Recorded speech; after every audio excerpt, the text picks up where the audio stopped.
So I'm about a kilometer in on my hike. Yeah, burned some calories today, that's for sure. You know what, that's all right. Nobody said the life of a landscape photographer is easy. Yeah, sometimes we're lucky.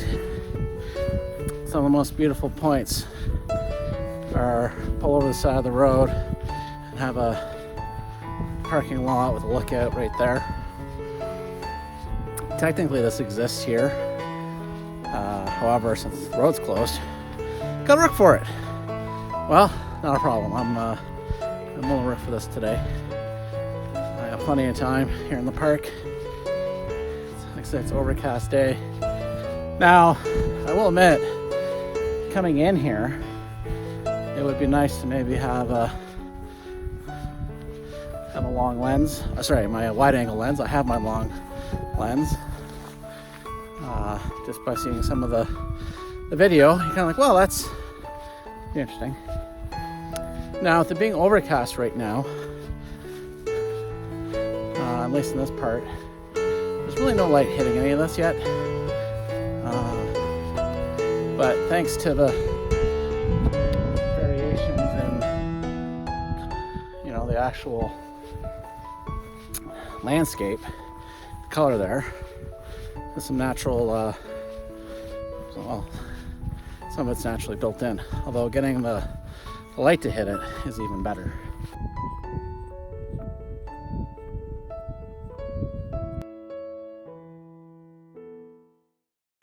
So for this shot here, I decided to isolate part of the landscape. Now what I like here is on the bottom right hand side you can see the orangey peachy colors, and then on the left hand side it's much darker with a vein of purple, which I will admit I slightly enhanced that a little bit in Photoshop. But then on the upper part you've got all these various shapes and slightly different color tones. So this is not a typical image I would normally shoot, but being in Death Valley, it provided opportunity to get creative. So this is somewhat an intimate shot of the landscape. I deliberately did not include the sky or any particular element of the foreground, just the subject of the mountain and the various shapes and colors that you can see here. So this is definitely an advantage of photographing in a place like Death Valley.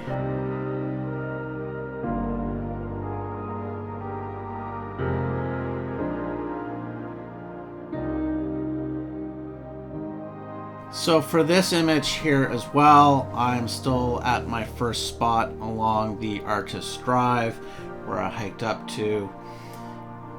And it's really, I just focused on another area. I didn't really walk anywhere. It's still in the same general vicinity. But once again, I decided to isolate part of the landscape. Now this photo I did crop. I did get more of the sky, and what you can actually see at the top here right now is some of the cloud cover that was up there. I decided to crop that off as it tends to provide a much more wispy element from what you can see there. But once again, the beautiful colors and textures right within the landscape is definitely something that you can take advantage of here along Artist Drive in Death Valley National Park.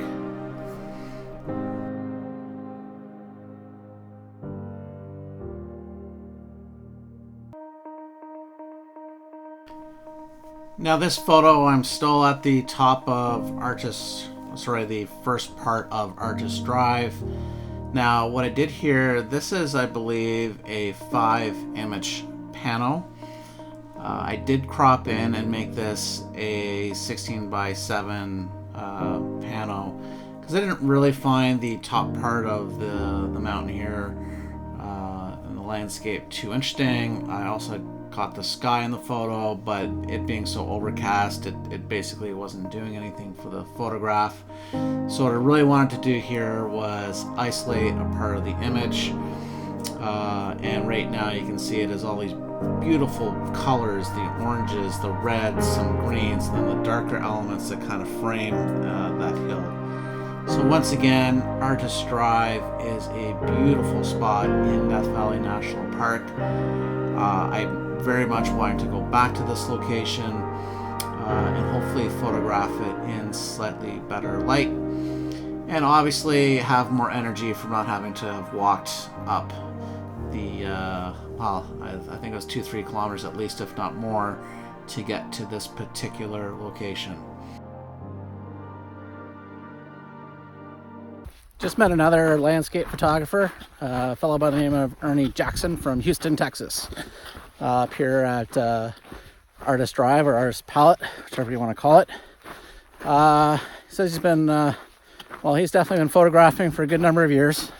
He says he's photographed 25 national parks. I assume Death Valley is the 25th. He says this is his first time here, and he's quite loving it. He's glad he came. Similar to me, he found it by watching some videos.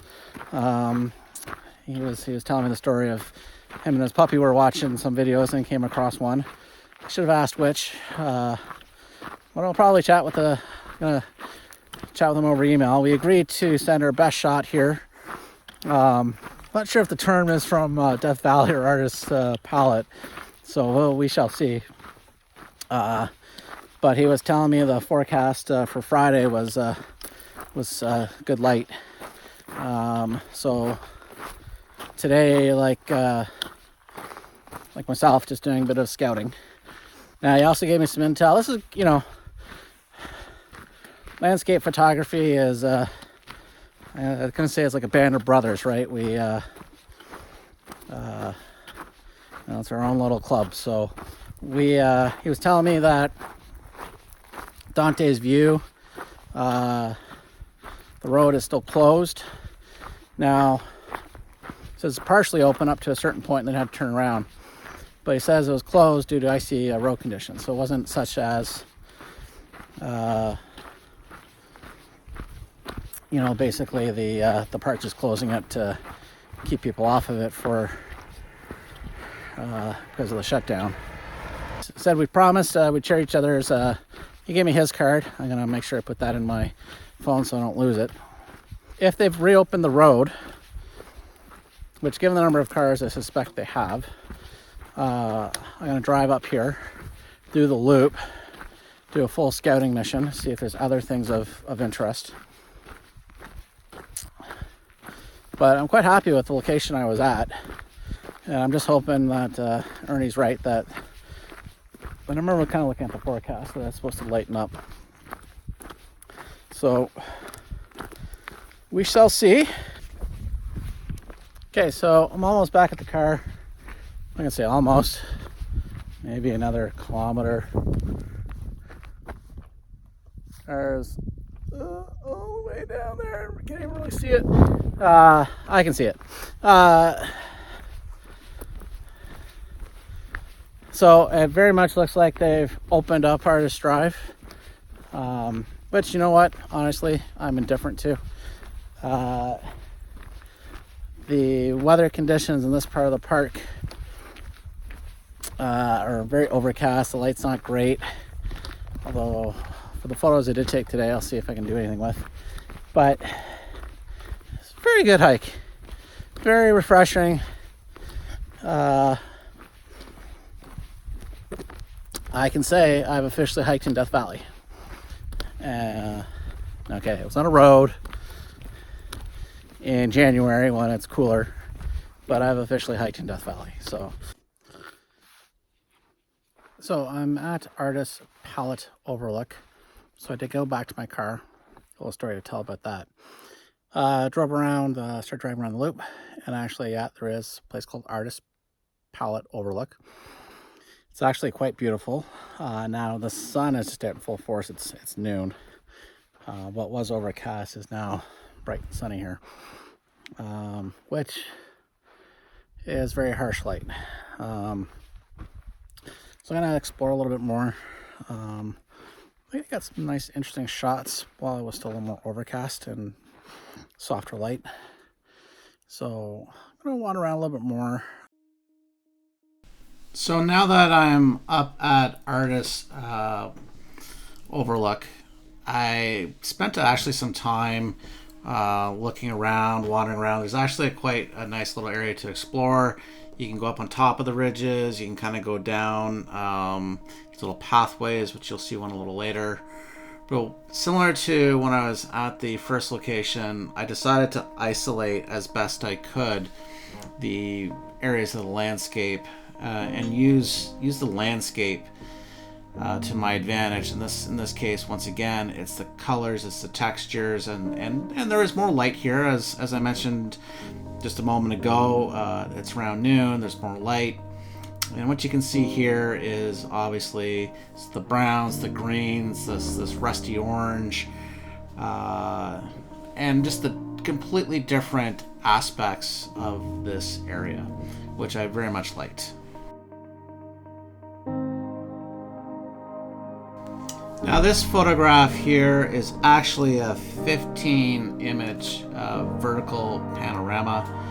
I did this handheld, which is also why I took more shots than I probably would normally require. And that was just to ensure the area I was photographing, I got the entire area of the image. Now, when I say it's a vertical, all my shots were actually horizontal, going up in a vertical motion. So that gave me the width I was looking for. Now, as I mentioned earlier, there's various pathways, and you can see here I'm using that as a bit of a leading line up. And once again, you see the various colors and textures, and I really feel like this, Mother Nature just took all this chalk of various colors, ground it all up, and kind of threw it in this particular area. Now, speaking of pathways and whatnot, as I was preparing this video, I noticed a bit of a Where's Waldo, and you can see right here there is a gentleman in the top of the frame. So this actually gives you a bit of a sense of the scale we're talking about in this area. Now he is a little further away, but still it gives you a sense of the size of this and vastness of this area. Now if I was to look to sell this image, I would probably go in Photoshop and just remove him. I'm not sure it adds anything having this gentleman in the image for somebody to hang on their wall, unless it's that particular gentleman. But what you can see here, at least it gives you, as I mentioned, the sense of scale. So speaking of scale, one of the things I did was take the opportunity to photograph other people there, in this case a photographer who was there.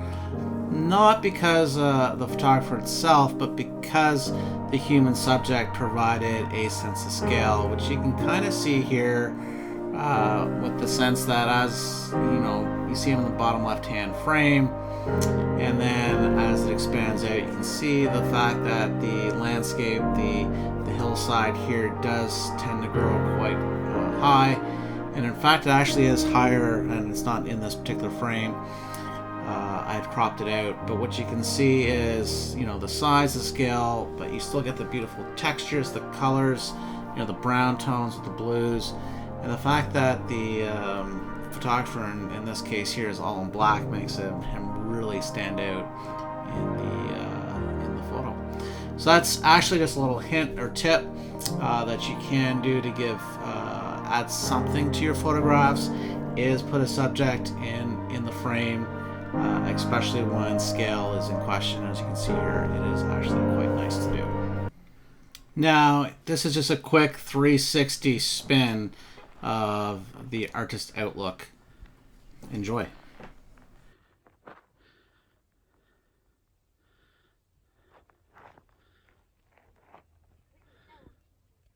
Now, if you recall, I said I had a story to tell. So I'm at Artist Palette Overlook. So I did go back to my car. A little story to tell about that. And here it is. I had a coyote actually follow me as I was hiking back to my car from my first shooting location. It was a little nerve-wracking. There was some vehicle traffic. In fact, I had noticed on my way down that there was cars that were stopped just by the intersection of the road, and that's when I came across and realized there's a coyote.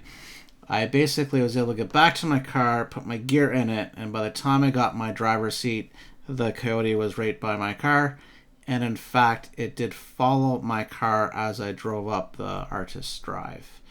So, little interesting experience.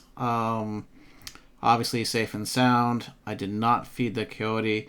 I have a feeling others might have been, but definitely an experience. And the second wild animal I have come across in my photography adventures. Anyways, thanks for watching. I appreciate it very much.